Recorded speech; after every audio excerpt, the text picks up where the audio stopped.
Арабызда Ош мамлекеттик университетинин бүгүнкү деңгээлге чыгуусуна, өсүп өнүгүүсүнө өзүнүн өмүрүн, жаштык жигерин арнаган инсандар бар.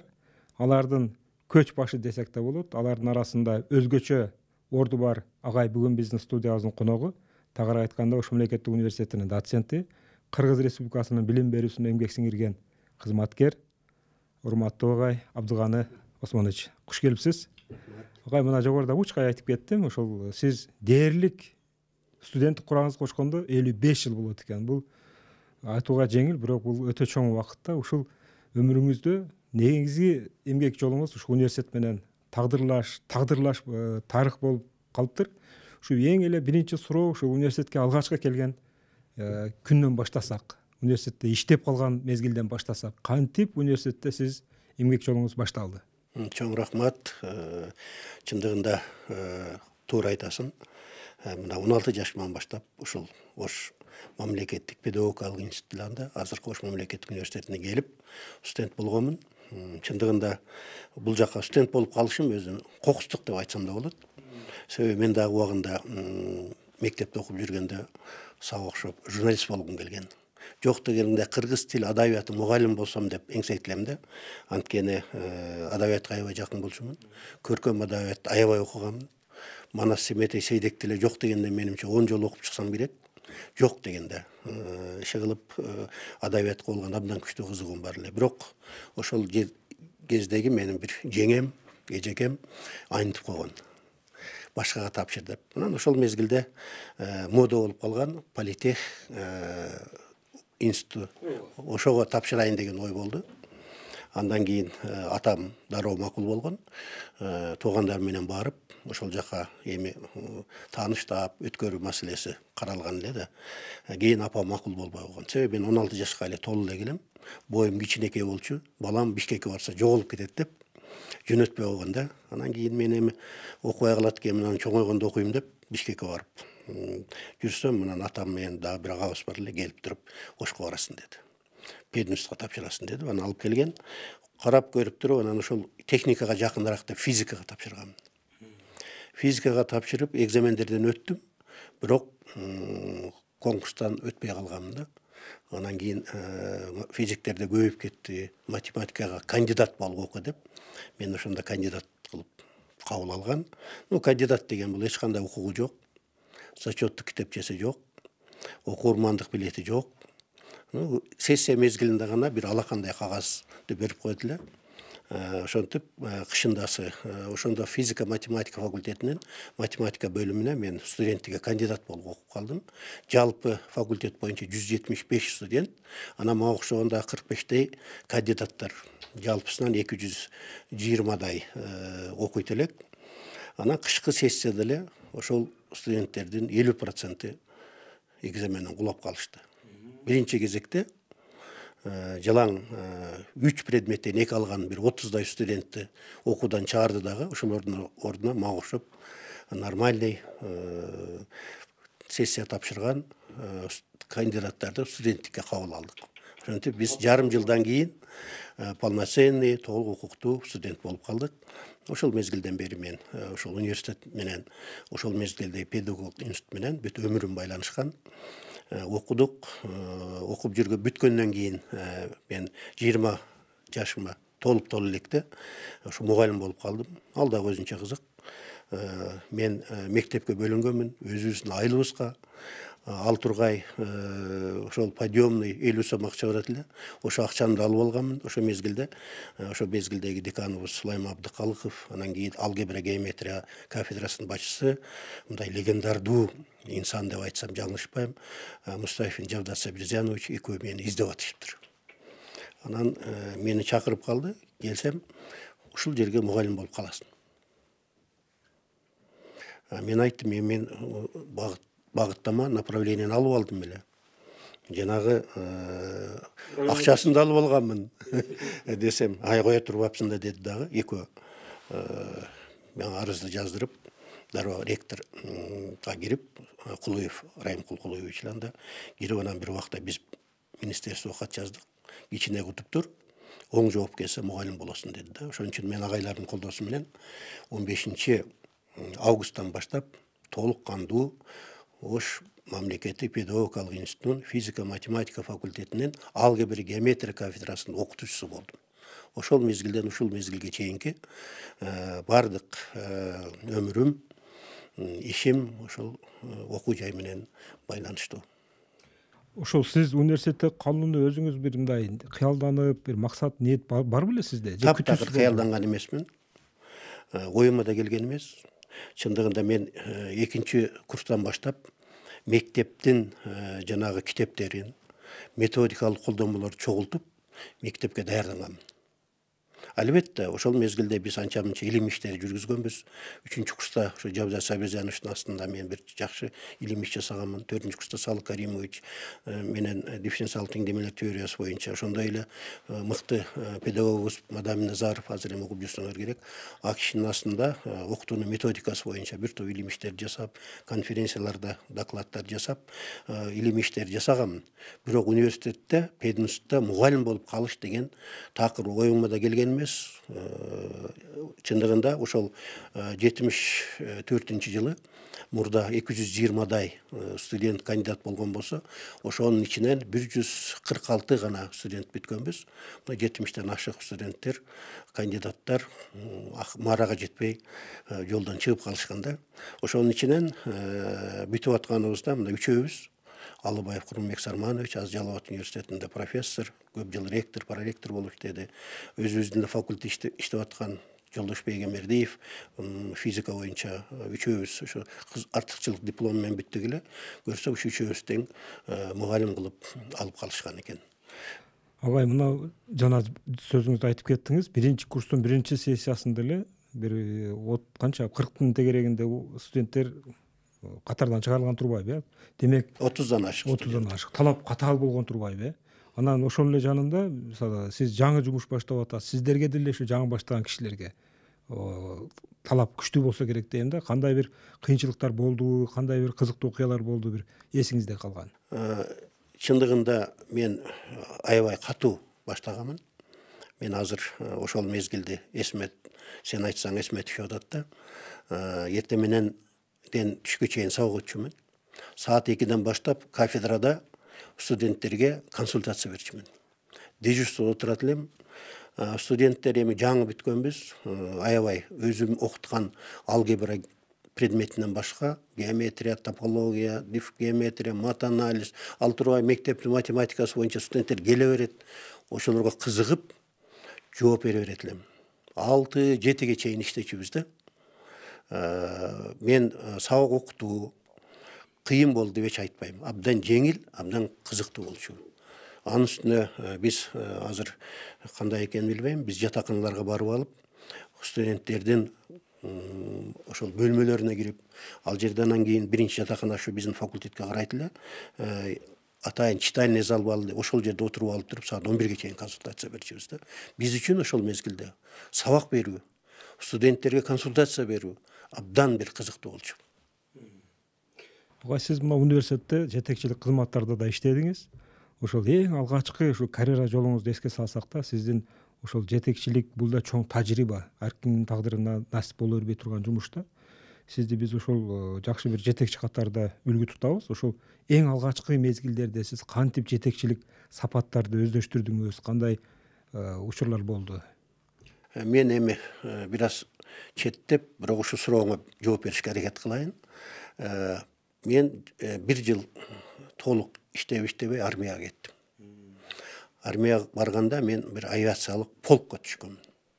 Ошол жерде биринчи радиотелеграфист, анан кийин бөлүмдүн командири, бир жанагы учууну башкара турган пункттун начальник, радиостанциялар начальниги болуп иштедим да. Ошол жерде менимче мен бөлүктүн командири катарында жетекчилик кандайдыр бир касиеттерим калыптанды деп ойлойм. Кийин мен Москвадан, МГУдан аспирантураны бүтүрүп келгенден кийин коомдук башталышта өтө көп жумуштарды аткарып жүрдүм.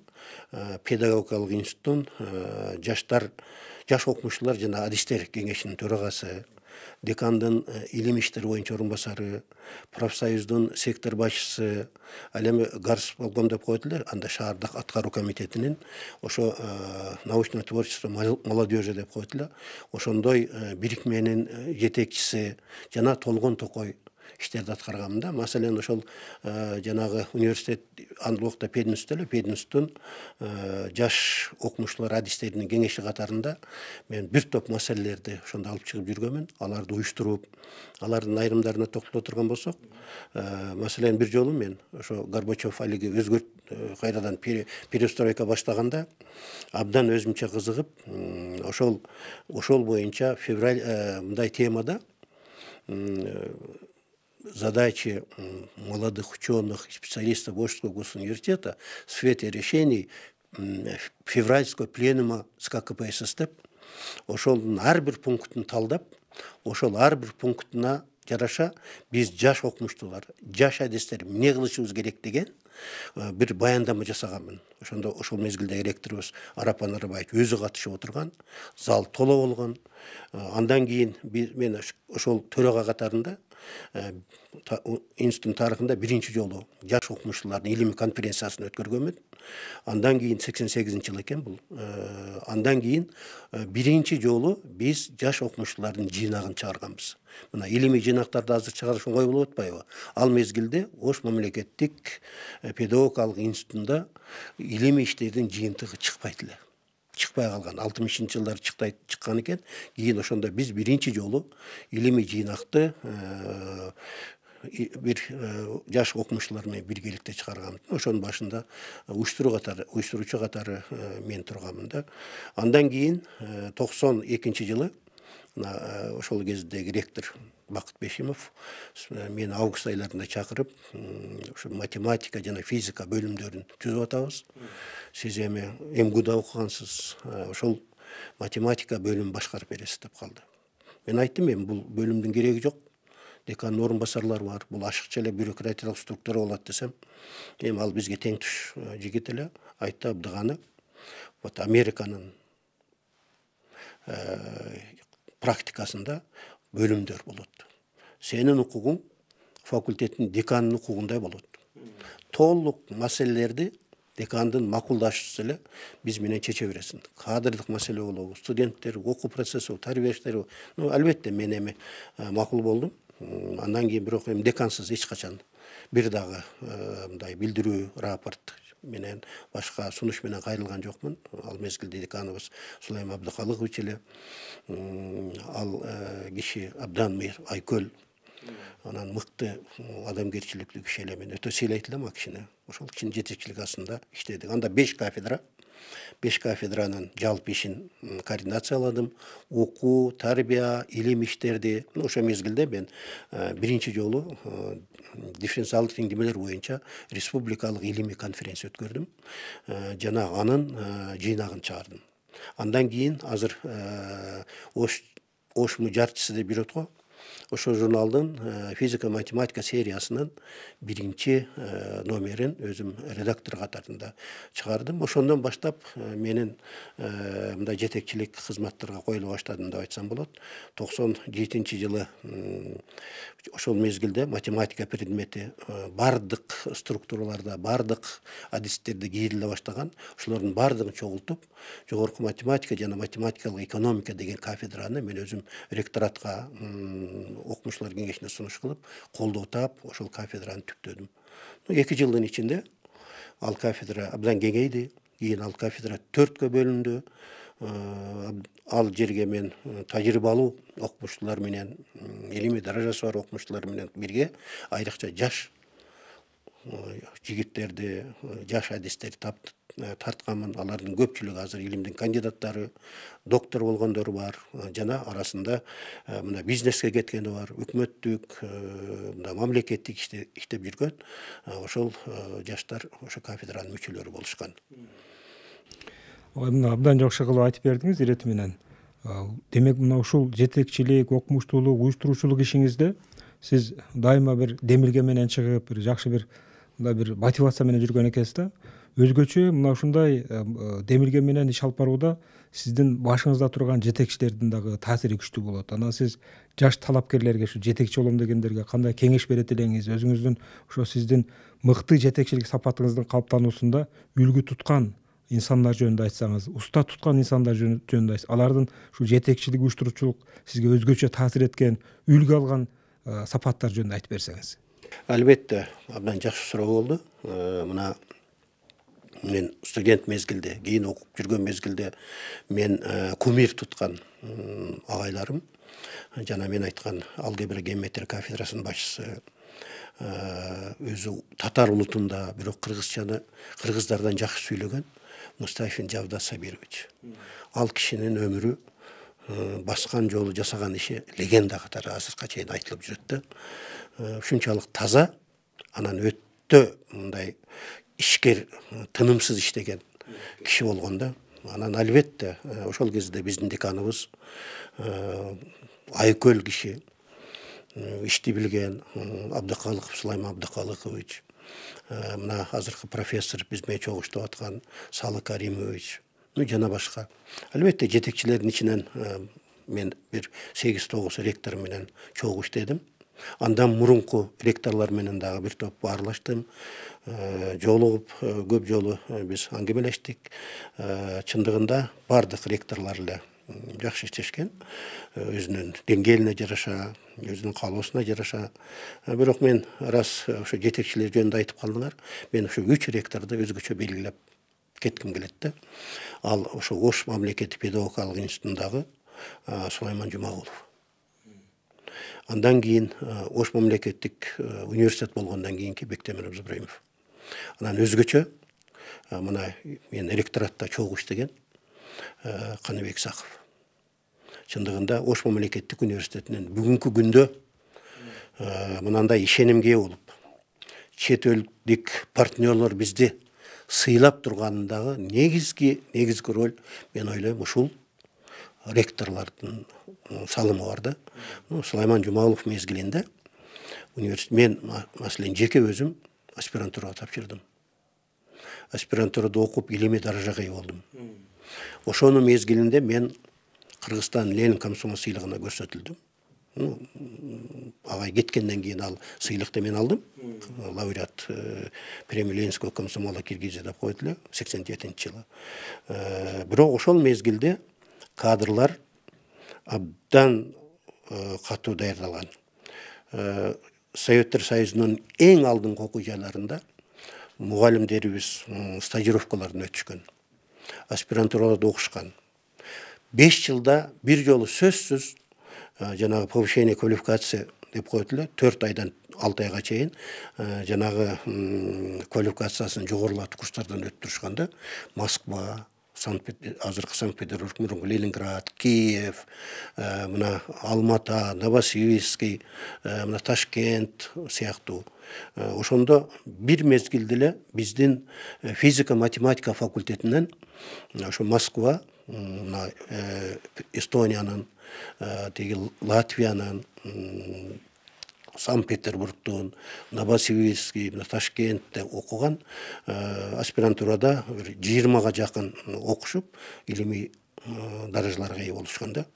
Ошон үчүн мен Сулайман Абдыкалыковичти өзгөчө дагы белгилегим келет. Албетте, азыр андан башка дагы жакшы иштеген ректорлор бар. Эл аралык престижин көтөргөн Бакыт Бишимовду да сөзсүз белгилеп койушубуз керек. Университеттин сырткы байланышын абдан бир жаңы деңгээлге жеткирген ректор катарында бул киши дагы эсте калат. Бектемир Ибрагимовичтин мезгилинде университет болуп көрбөгөндө өстү. Мына азыркы курулуп аткан, кийинки курулган корпустардын көпчүлүгү ошо Бектемир Ибрагимович алынган жерден, ал жерде бир гана биздин ошол окуу корпустарыбыз кеңейтилбестен жаңа дистер ачылды, илим иштер күчөдү, окутуу, сырткы байланыштар дагы абдан жогорку деңгээлде жетсе. Дагы бир кызык нерсе да. Чындыгында мен Бектемир Ибрагимовичти ушул бизге ректор болгонго чейин анчалык деле жактырбайт элем да. Себеби элдер ай түрдүү сөздөрдү айта берет да. Бирок келип иштегенде, чогуу иштешкенде, анын потенциалын аябай жок экендигин, жогору экендигин, ал кишинин иш билгилигин, уюштура билгилигин, анан университетти көтөрө биле тургандыгына ушунчалык көзүм жетти. Албетте мен эми өзүм ректората чогуу иштеген Каныбек Исаховду белгилеп коюшум керек. Себеби ал киши өзгөчөлөнүп, университет үчүн өмүрүн, ден соолугун сайып койду. Ушинтип айтсак болот да. Ал киши менен чогуу иштедим. Мына келгенде ал келе электе эле чогуу иштейбиз агай деп жүрчү да. Менден өзү 15 жаш кичүү. Бирок экөөбүздүн мамилебиз илгери эле жакшы эле. Анан ага чейин деле мына азыркы Ош педагогикалык университети болуп калды го. Ошонун ректору Бекмырза Бекболотович дайыма айтчу экен: мен Ош мамлекеттик университетине барам, ректор болом. Абдыган Османович мен биринчи проректорум болот деп. Келгенде эле дароо сунуш берди. Мен биринчи отказ бердим. Десем, бирок сиз мага туруп беришиңиз керек деп настаивать этип, анан экөөбүз чогуу иштедик. Чындыгында иштин көзүн билген, менеджерлик сапаты өтө жогору, адамгерчилиги бийик. Анан ушул жанагы өзүнүн жанагы ишке жүрөгүн таштап койгон адам деп айтсак болот да. Мен ушул Каныбек Исахов менен чогуу иштегениме, ал ректор, мен биринчи проректор катары өтө сыймыктанам. Ал кишини эстегенде кээде ыйлагым да келет. Мен эл аралык байланыш боюнча албетте аны чогуу жасадык. Ошол мезгилде эл аралык байланыш абдан жогорку деңгээлде көтөрүлдү. Кытай, Турция, Европа, Россия, Казакстан менен ошондо Каныбек Абдывасилович өзү кандай гана делегация келбесин ээрчитип алып, университеттерде болгон жаңылыктарды көрсөтүп, анан кийин өзүнүн пландарын көрсөтүп, анан анча тамаша кылып, бүт шарттарды түзүп эле өзүнө тартып алып койчу да. Азыркы маселен биздин университетке келип аткан, университетке болгон ишеним ол ошол Каныбек Исаховдун мезгилинде калыптанган деп айтсам эч ашыкча болбойт. Анан Каныбек Исаховдун дагы бир артыкча жери бул кадрларды даярдагандыгында. Таланттуу адамдарды, журналисттерди, акындарды, ырчыларды колдогонунда да. Себеби мына азыр карап көрсөк, өзүнүн ордуна мурунку ректорлордон айырмаланып, өзүнүн ордуна өзүнүн кадрларын кое алды да. Маселен, Ош гуманитардык педагогикалык институту азыр мамлекеттик педагогикалык университет болуп калды. Ошонун ректору дайыма айтат: мен Каныбек Исаховдун шакиртимен, ошол киши мага ректор койду деп. Биздин азыркы ректорубуз Кудайберди Кожобеков. Ал дагы түздөн түз ошол Каныбек Исаховдун тарбиялаган кадрлары. Анан кийин мына министрликтин орун басары болуп эң сонун иштеген. Мен мисалы үчүн канча министрдин орун басарлары менен чогуу иштедим, бирок андай деңгээлде эч ким иштеген эмес. Расул Авазбек уулу же болбосо Түмөнбай Колдошев мына азыр ректор болуп иштеп атат. Мына ошолордун баардыгын жана андан башка да Толгон Токой жетекчилерди Каныбек Абдывасилович Исахов тарбиялады, өстүрдү деп айта алам да. Эми ректорлор жөнүндө абдан жакшы эскерип, жакшы окуяларды айтып бердиңиз агай. Агайдын, Каныбек агайдын түбөлүк орду бейиштен болсун. Ушу биздин да устатыбыз болуп, ушу журналистикага үйрөткөн агайыбыз чындап өтө жакшы инсан болчу. Агай, мына ушул университетибиздин тарыхы жөнүндө өткөнүн, бүгүнкүсүн, келечегин анализдөөгө сиздей тажрыйбалуу, ушул өмүрүн ушул университетке арнаган инсандардын толук акысы бар да, мына моралдык акысы бар деп ойлойм да. Кечээ кандай эле, бүгүн эмне болуп атат, эртең кандай болушу мүмкүн дегендей. Сиз өзүңүздүн тажрыйбаңызга таянып, ушу университеттин өсүп өнүгүү этаптарын шарттуу түрдө канча этапка бөлүп айтасыз? Университет башынан кандай тарыхтарды, өзгөчө тарыхтарды өткөрдү? Ошол жөнүндө айтып берсеңиз. Албетте, мен университеттин тарыхын шарттуу түрдө 3кө бөлсөм болот. Бул 1939 жылдан 1951 жылга чейин. Ошол мезгилде 39 жылы Ош мамлекеттик мугалимдер институту. Чындыгында 2 жылдык курс да. Ал эмне себептен пайда болгон? Биз билебиз да, ага чейин 20-жылдардан баштап педагогикалык училищелер болгон. Бирок педагогикалык училищелер баштапкы класстардын мугалимдерин даярдаган. Биздин Кыргызстанда 30-жылдардын экинчи жарымынан баштап ал мезгилдеги 7 жылдык, азыркы толук эмес орто мектеп деп коебуз, ал мезгилде 7 жыл болгон. 7 жылдык мектептер көбөйө баштаган. Педучилищанын мугалимдери ошол уже 4-5 класстан баштап жогорку класстарды окутканга мүмкүнчүлүгү жетпей калган. Ошон үчүн мугалимдер институту ачылган. Ал 2 жылдык курс болгон.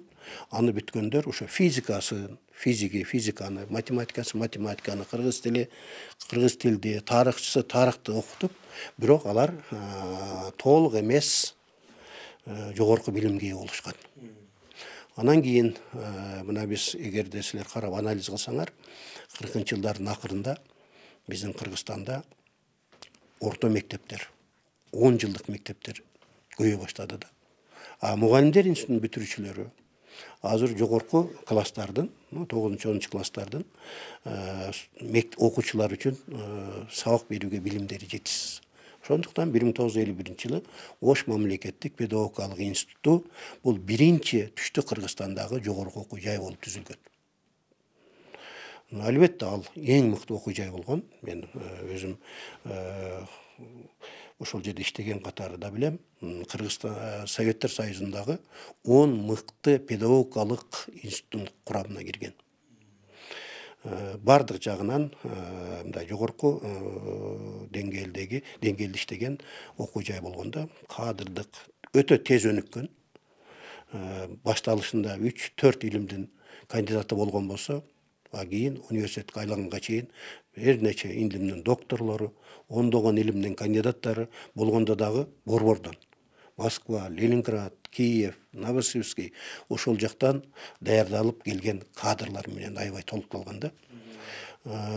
Ош мамлекеттик педагогикалык институтун университетке айландыруу бул болжол менен 80-жылдары уже коюла баштаган да. Себеби түштүк Кыргызстанга бир эле мугалимдер эмес, башка кесиптеги адистер дагы керек. Бул маселени мен эсимде бар. Биз ошол иштеп жүргөндө Москвадан СССРдин министрлери Оштон депутат болушат эле. Ошолорго дагы наказ катарында бир топ айтылган, көтөрүлгөн. Анан албетте биз биринчи жолу 92-жылы мына ошо биринчи президент Аскар Акаевдин указы менен университет болуп түзүлдүк.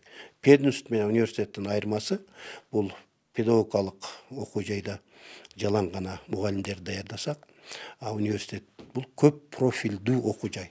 Бул жерде биз көрүп атасыңар, азыр 150-200 деңгээлиндеги багыттар боюнча адистерди даярдап атабыз. Бул замандын ошол мезгилдеги талабы болгон.